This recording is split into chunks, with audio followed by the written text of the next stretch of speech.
sambany ho an'ny Madagasikara amin'ity taona 2024 ity no hanana izany politika pirenen'ny fotodrafitrasa sy fampitaovana izany. Politika izay fitaovana entina mba isin'ny fitantanana mahomby, fandrindrana ary fampandrosoana eo amin'io sehatra io ary avy aminy no andaminana ny fironana stratégique apetraka eto amin'ny firenena eo amin'ny lafin'ny fampiasam-bola maharitra ato anatin'ny 20 taona ho avy. Ny 3 septambra 2024 no nanatanterahana tetsy amin'ny ministeran'ny fanajarenan'ny tany Anosy Antananarivo ny fifanaovan-tsony ny tetikasa anatanterahana ity politika pirenena ity ka nandraisan'ny ministeran'ny fambolena ny fiompiana ary ny jono anjara mavitrika tamin'ny fampiasana ny fandarana asa prospéré. Eo ihany koa ny ministeran'ny fanajarenan'ny tany, ny toeram-ponenana sy ny asa vavety, ny page GIZ Allemagne ary ny OIT fikambanana raisam-pirenena misahana ny asa. Vola mitentina 10 tapitrisa ariary no anatanterahana ny tetikasa tanjona amin'ity politika pirenena ity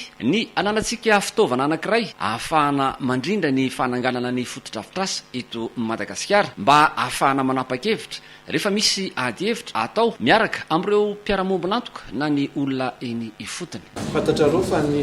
ministera isan-tsokajiny isan'izany ny ministera ny fambolena ny fiompiana ny jono dia manana tetikasa izay manatanteraka fotodrafitrasa. Raha resaka azy hoe fotodrafitrasa misy piste rural izay atao dia misy fotodrafitrasa maro isan-karazany atao tohatrano sisisy.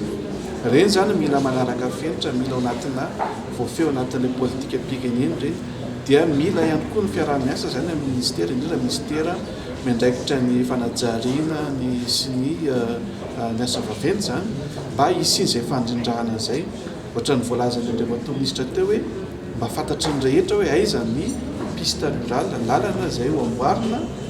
ary hita maso raha afaka zero référencé izy ny voalazany teo mba isin' izay fifandrindrahana izay mba tsy hoe samy mandeha samy mitady akory ministera na ireo tetikasa mba mifiahy ministera fa mba mirindra ary mizotra makany amin'ny tanjona iray izay iraisan'ny rehetra zany izay eo amin'ny gouvernement izay tetikasa rehetra izay atao. Ny ananana fomba fijery mifandrindra sy isin'ny fampandrosoana mirindra eran'ny faritra eto Madagasikara ary mba ifanaraka amin'ny fiovaovan'ny toetry ny andro no tanjona amin'ny alalan'ity politika vaovao ity.